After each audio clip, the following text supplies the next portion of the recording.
ramai juga orang tahu agaknya pasal bunting gajah. Bunting gajah ataupun susah nak bersalin lah orang dulu cakap kan. Orang dulu bila kita susah nak bersalin tu dia akan cakap bunting gajah. Hai, Assalamualaikum. Apa khabar semua? Selamat malam. Hari ini kita jumpa lagi dalam Baby Nenek Kebayan. Hari ini Kak Ija nak bawa topik yang selalu juga, yang tak ramai juga orang tahu agaknya pasal bunting gajah. Bunting gajah ataupun susah nak bersalin lah orang dulu cakap kan.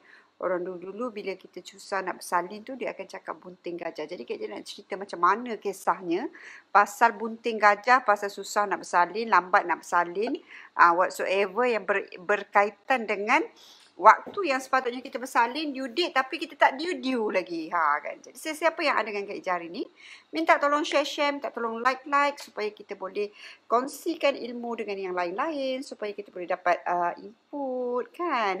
Jadi siapa-siapa yang ada Kak Ija minta tolong komen dulu, minta tolong hi love dulu, baru kita start dengan topik kita pada malam ini, iaitu bunting gajah ataupun susah nak bersalin. Kak Ija rasa topik ni tak ramai orang tahu tapi ramai orang yang mengalaminya. Tak ramai orang tahu tapi ramai orang yang mengalaminya. Hai Mal, apa khabar? Terima kasih. Minta tolong sharekan pada grup-grup kan, grup-grup ibu berpantang ataupun grup-grup ibu hamil supaya diorang boleh dapat manfaat yang sama. Macam mana korang boleh dapat perkongsian. Hai Siti Mastura, apa khabar? Terima kasih sebab join Kak Ija. Siti Mastura, free malam-malam ni kita boleh cerita pasal bunting gajah ataupun susah nak bersalin kan. Mesti ramai nak tahu. Jadi kita tunggu sekejap, kita tunggu kawan-kawan masuk baru kita start kan. Sebab kalau kalau awal-awal start ni kesian yang lewat-lewat sikit tu sebab tak sempat nak dengar dia punya introduction daripada akak kau kan. Kan. Ada dulu orang selalu cakap bunting pelamin yang kita selalu dengar kan. Bunting pelamin ni adalah istilah dulu-dulu yang digunakan untuk mereka-mereka yang lekat selepas baru kahwin dah lekat hamil. Okey, jadi ini adalah istilah yang digunakan untuk mereka-mereka yang hamil awal, maknanya lepas sahaja berkahwin terus je hamil, terus lekat lepas berkahwin tu. Jadi orang panggil bunting pelamin. Tapi berbeza keadaannya dengan bunting gajah ni. Orang panggil bagi mereka-mereka yang bila sudah due date tapi masih lagi tidak melahirkan. Dan apakah selalunya yang disebabkan oleh bunting gajah ni?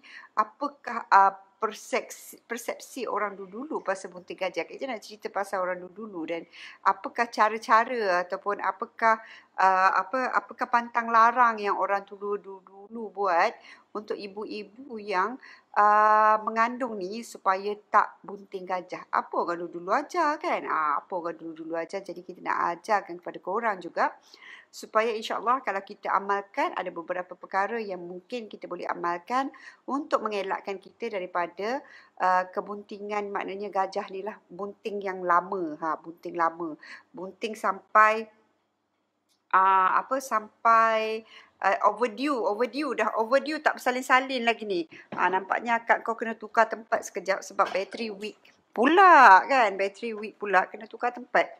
Kan tak nak bagi overdue kan.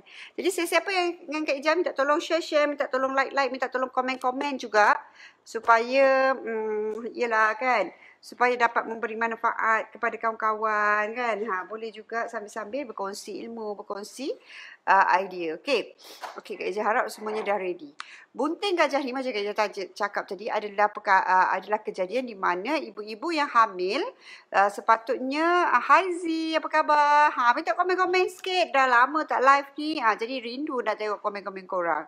Okey, mereka-mereka yang menghamil ni tetapi exceed 9 bulan. Kiraannya macam dah 9 bulan tapi lebih pada 9 bulan tak bersalin-salin.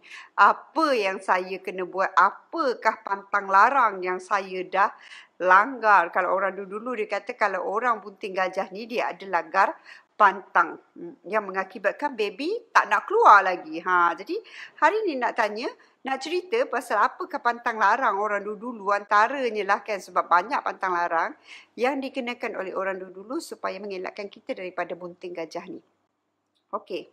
Hai Linda, apa khabar? Apa khabar semua yang watching? Terima kasih for watching. Thank you for watching. Minta tolong share. Waalaikumsalam Ida Azlan. Kan, thank you for joining Kak Ijah hari ni. Hari ni nak cerita pasal bunting gajah. Cerita lagi bunting gajah. Orang dulu panggil bunting gajah, orang sekarang panggil overdue kan. Dan pernah ada cerita yang bunting gajah ini boleh terjadi sampai kehamilan 10 bulan. Kalau 10 bulan kira dalam 40 minggu hingga 42 minggu. Macam itulah. Jadi ada kebarangkaliannya kita melahirkan lewat sehingga 41 atau 42 minggu. Ini yang dikatakan bunting gajah orang dulu-dulu.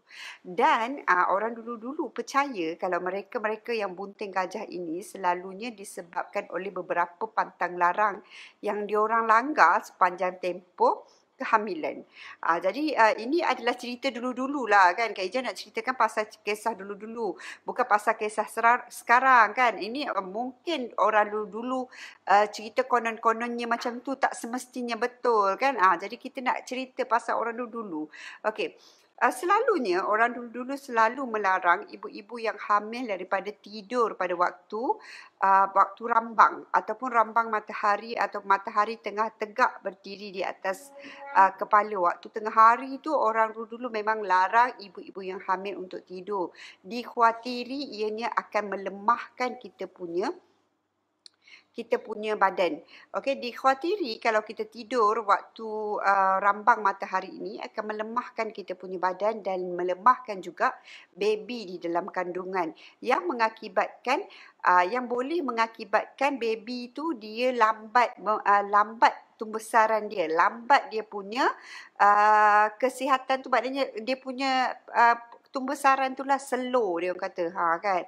Jadi disebabkan oleh ibu-ibu yang selalu tidur di waktu rambang matahari ini adalah antara sebab yang dikatakanlah orang dulu-dulu boleh mengakibatkan kita bunting gajah. Maknanya baby ni dia lemak kat dalam. Dia lemak tu macam mana orang panggil lemak tu, dia macam manja-manja kat dalam. Dia degil, dia mengada-ngada dekat dalam. Dia tak nak keluar sebab ibu dia suka tidur rambang matahari. Time-time matahari tengah tegak atas kepala, ibu dia suka tidur. Kan, jadi dia pun sedap, dia tidur je. Dia pun suka tidur. Kena tahu yang baby dalam kandungan dengan kita punya behavior ni dia adalah sangat akrab. Okey, behavior ibu-ibu dengan anak dalam kandungan adalah sangat akrab. Sebagai contoh, kalau kita ni ibu-ibu yang hamil ni kuat menangis contohnya, anak korang nanti kalau bersalin pun akan kuat menangis. Contohnya kalau korang ni ibu-ibu yang tengah hamil ni adalah ibu-ibu yang sensitif.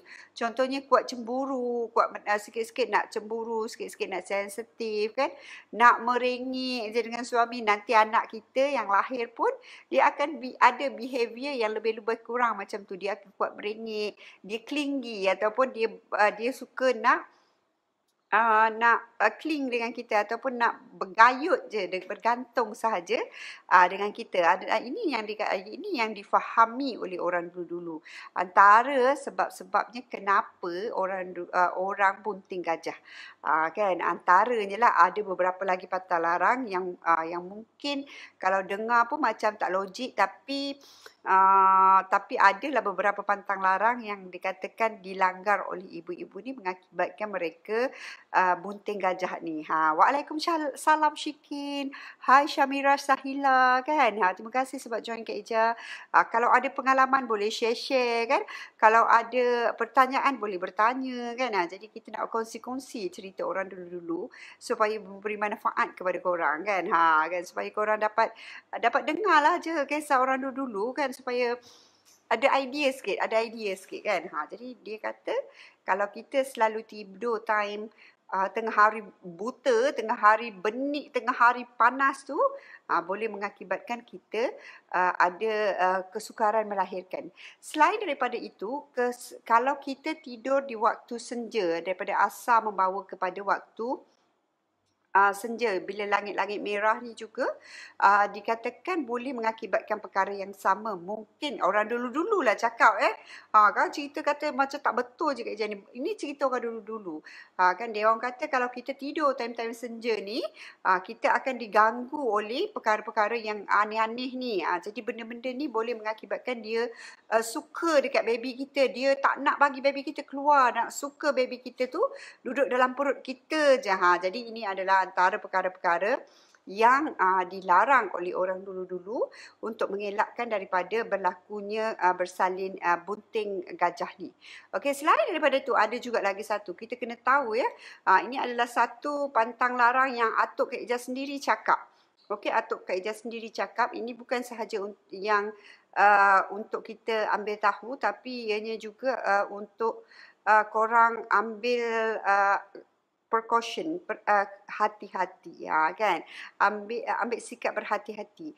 Ada kalau korang perasan, kalau dulu-dulu Kak Ijaz pun dulu selalu Kak Ijaz selalu juga perasan ada hari senja dia kuning. Kan senjanya kuning. Korang boleh tengok yang kat luar tu nampak macam kuning je. Okey. Jadi bila hari senja kuning ni jangan keluar rumah kalau bagi ibu-ibu. Kan kalau bagi ibu-ibu yang suka senjanya, yang pernah tengok senja dia kuning, senja tu dia nampak warna tu sangat-sangat kuning kan. Sebab itulah orang tua kuat membebel kalau tidur nanti susah bersalin. Betul. Itulah sebabnya kan. Sampai boleh bawa kelewat-lewatan. Baby tu tak nak keluar. Dia manja. Dia nak panggil orang Melayu. Kita cakap bahasa kampung kan. Kita cakap je lah bahasa kampung kan. Dia cengeng kat dalam perut kita. Dia tak nak keluar. Dia manja. Manja berdene orang kampung kita cakap kan. Jadi dia tak nak keluar sebab dia dah biasa behavior ibu dia rest and relax. Dia tak ada push factor. Dia tak ada yang kan. Apa dia kata ni? Sekejap Kak Ijaz baca. Kami dulu anak pertama masalah air kurang macam nak bersalin awal 37 saya memang mengandung demam tinggi dan batuk keluar air tubel kena seizure awal. Masalah air ketuban kurang ni pun adalah satu masalah yang sangat-sangat penting juga diambil tahu ya. Nanti kita cerita pasal air ketuban. Kan? Jadi hari ni nak cerita pasal kalau senja kuning ni jangan keluar rumah, jangan buka pintu, tutuplah semua pintu dan tingkap kalau kita berdepan dengan senja kuning. Dikatakan orang dulu-dulu kalau senja yang kuning ni, walaupun kita dah bersalin, ada anak, nampak senja kuning ni, bawa anak balik cepat-cepat duduk dalam rumah. Dikatakan oleh orang dulu-dulu yang bila waktu senja kuning ni, ada banyak makhluk-makhluk yang tak berapa bagus berada di sekitar. Okey, jadi waktu senja kuning ni adalah waktu yang paling pantang untuk kita berada di luar rumah. Bukan sahaja waktu kuning ni adalah waktu dia punya aura tu membawa kesan yang negatif kepada tubuh kita. Begitu terutama pada ibu hamil, kepada bayi-bayi, even pada mereka-mereka yang lemah semangat. Jadi kalau boleh waktu senja kuning ni janganlah keluar kan. Assalamualaikum Kak, masa pregnant anak first 11 tahun lepas arwah mak saya memang bebek kalau saya tidur time tengah hari dan petang.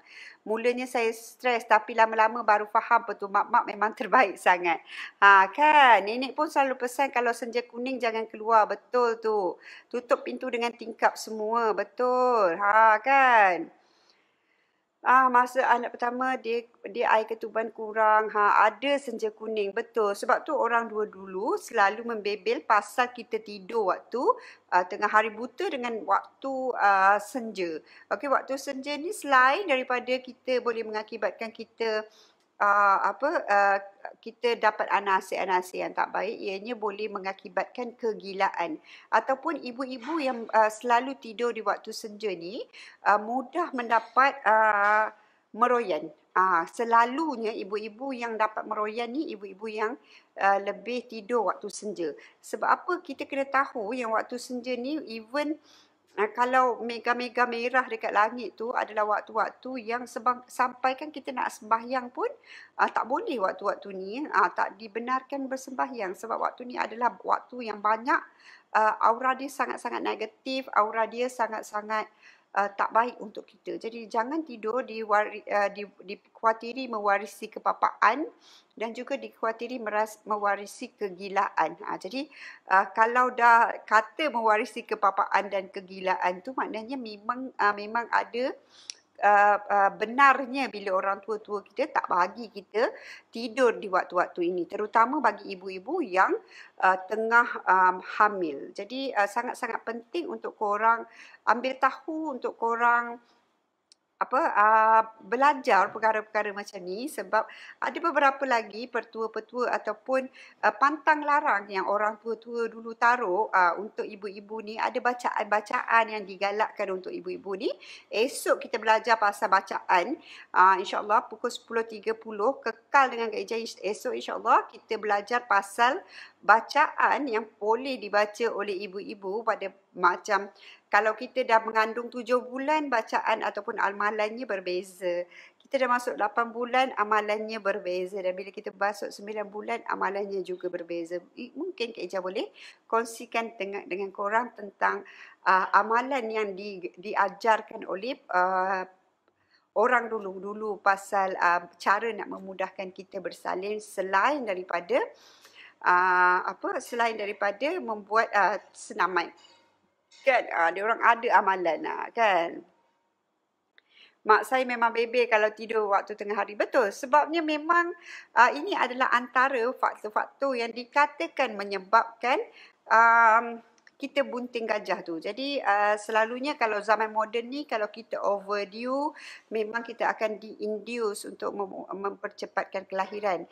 Lagi satu adalah agak bahaya bila kita overdue ni kerana apa? Kerana dikhawatiri baby dalam perut dah berak kan, dikhawatiri air mentuban baby semakin kurang kan. Air ketuban bila kurang boleh efek kepada otak baby, boleh efek kepada paru-paru baby. Jadi kita sangat-sangat perlu untuk tahu, untuk make sure due date kita tu tepat. Supaya tidak menjejaskan baby dalam kandungan kita. Kita tak nak baby dalam kandungan kita terjejas. Sebab itulah orang dulu-dulu pun kalaulah ibu-ibu ni bunting gajah, macam-macam diorang akan usahakan kan. Macam-macam diorang akan usahakan. Antaranya buat air selusur, buat senaman, pergi jumpa bidan untuk urut, untuk bangkitkan baby, ada. Orang dulu-dulu ni dia banyak ilmu. Jadi dia ada macam-macam ilmu. Dia nak bangkitkan baby, nak betulkan semangat baby, ada kan. Jadi itu kalau orang dulu-dulu punya cerita lah. Macam mana dia bangkitkan semangat baby tu. Kak Ijah kalau cerita pun macam ada ke benda-benda macam ni? Orang pun tak pernah dengar kan. Tapi ada. Jadi antara perkara-perkara yang dilakukan oleh orang dulu-dulu untuk memudahkan ataupun mempercepatkan kelahiran bagi ibu-ibu yang bunting gajah ni. Okay, antaranya diorang buat urutan, kan diorang engagekan baby, dipanggil bidan-bidan pandai untuk bacakan something supaya baby punya semangat tu bangkit kan. Sebab apa?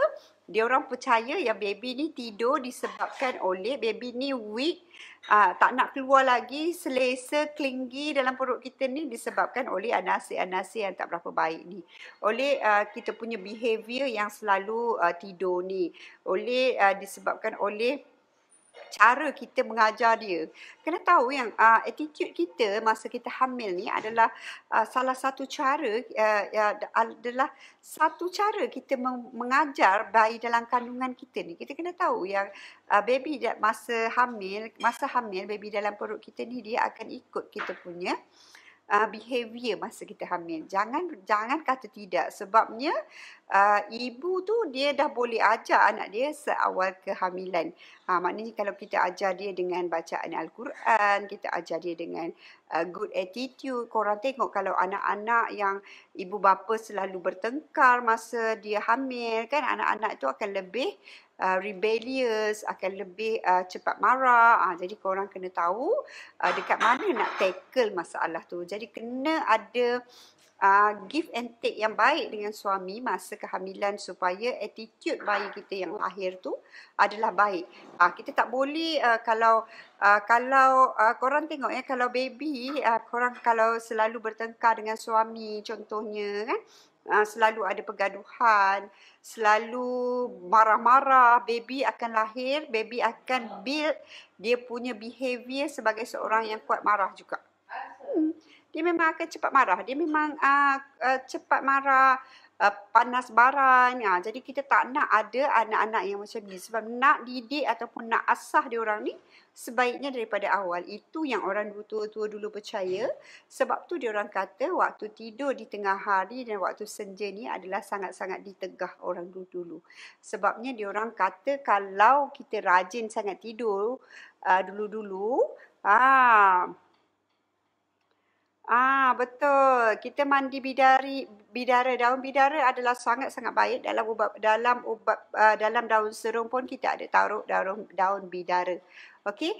Jadi sangat-sangat bagus untuk korang kontrol. Memang kita kadang-kadang kita rasa sangat-sangat penat. Aduh, penatnya nak tidur tengah hari kan.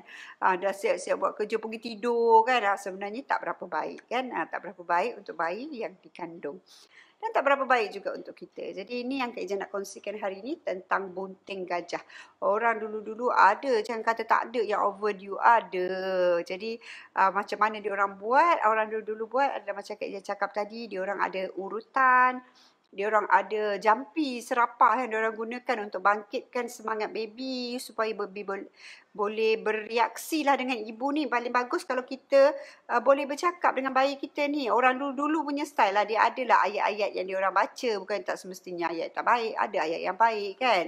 Diorang bacakan supaya semangat baby tu lebih baik nak keluar kan. Baca ruqyah. Ada ayat-ayat yang boleh dibaca untuk memudahkan kelahiran. Jadi besok kita jumpa lagi untuk tips dan petua-petua yang lain bagi ibu-ibu yang berpantang ataupun ibu-ibu yang hamil kan. Jadi stay tune bersama Kak Ija besok pukul 10.30 malam dengan Borak Nenek Kebayan. Kan kadang-kadang tak sempat nak berborak dengan korang. Kak Ija minta maaf sebab kadang-kadang sibuk sangat kan. Jadi bila ada waktu Kak Ija insya-Allah akan terus bagi korang tips dan petua supaya korang dapat menambah ilmu sikit demi sedikit lah kan. Kan supaya ada lah juga input bagi ibu-ibu yang hamil, yang nak berpantang ni, yang sudah pun melahirkan kan. Nanti ilmu-ilmu ni boleh kongsi dengan anak-anak kan. Jadi kena tahu, kalau lagi satu jangan kena hujan panas kan. Jangan kena hujan panas kerana ianya juga adalah satu yang tak bagus untuk kena bagi ibu-ibu yang hamil, ibu-ibu yang dalam pantang dan juga pada bayi. Tak bagus kena hujan panas. Pantang kena hujan panas. Okey, jadi kekalkan keselamatan diri, kekalkan kesihatan, jaga-jaga seandainya kita bertembung dengan perkara-perkara yang boleh memudaratkan diri kita kan. Jadi bagi mereka-mereka yang kat luar sana, adik-adik yang kat luar sana yang dah start bekerja, Kak Ija harap jaga keselamatan diri kan. Masih lagi pakai mask, pakai hand sanitizer, nak ibu-ibu yang hamil ni kan. Korang adalah sangat-sangat berisiko sebenarnya, tapi nak buat macam mana, dah start kerja. Kak Ija harap semuanya dalam keadaan sihat.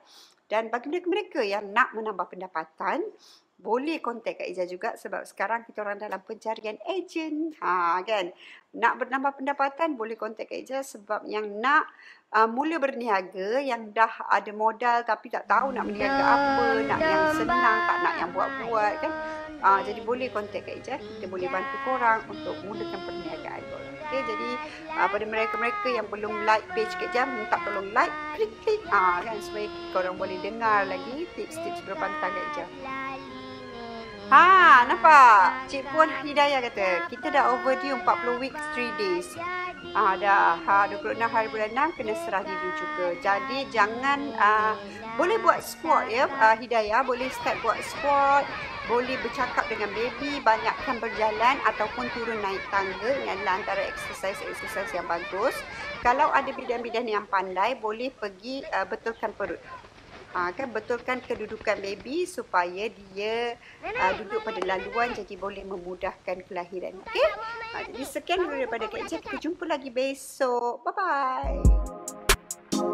Always the road.